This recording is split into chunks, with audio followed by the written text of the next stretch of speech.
deniz, günahın yazılmaz. Sevduğum dile düşer düşer de yanmaz. Bu benim senden kaçıncı nefesim? Bu benim senden kaçıncı ölüşüm söyle.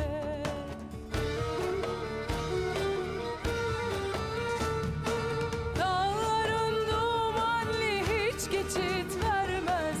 Dalgalar alır da geriye vermez. Nefesim haramdır, yangınım dinmez. Anlat Karadeniz, nefesim yetmez.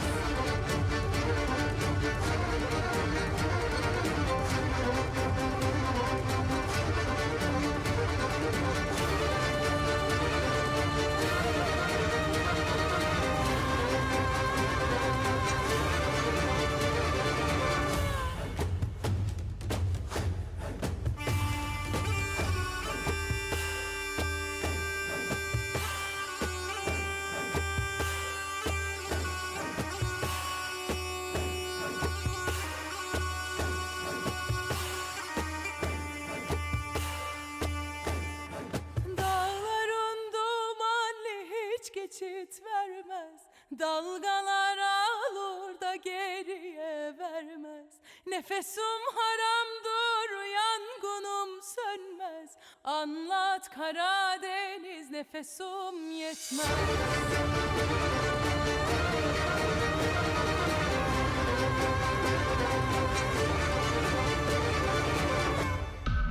Sen anlat Karadeniz.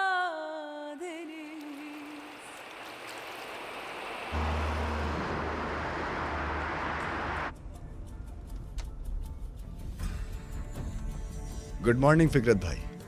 Good morning. काफी दिनों बाद कॉल की तुमने। मैं कुछ काम में मसरूफ था भाई, लेकिन मैंने सब संभाल लिया है। मैंने तहवील ले ली है और किसी मुकद्दमे की जरूरत भी नहीं पड़ी। मैं अपने बेटे को लेने जा रहा हूँ, फिर उसे अमेरिका भेज दूंगा। आप कह रहे तो ऐसे ही होगा। मुझे पहले ही देर हो रही है भाई। अगर हम लोग मिल नहीं सके तो माफ कर दीजिएगा। मैं कौन हूं तुम्हें माफ करने वाला? तुम्हें जो करना है वो करो। ठीक है भाई, ठीक है, हम इसी तरह करेंगे।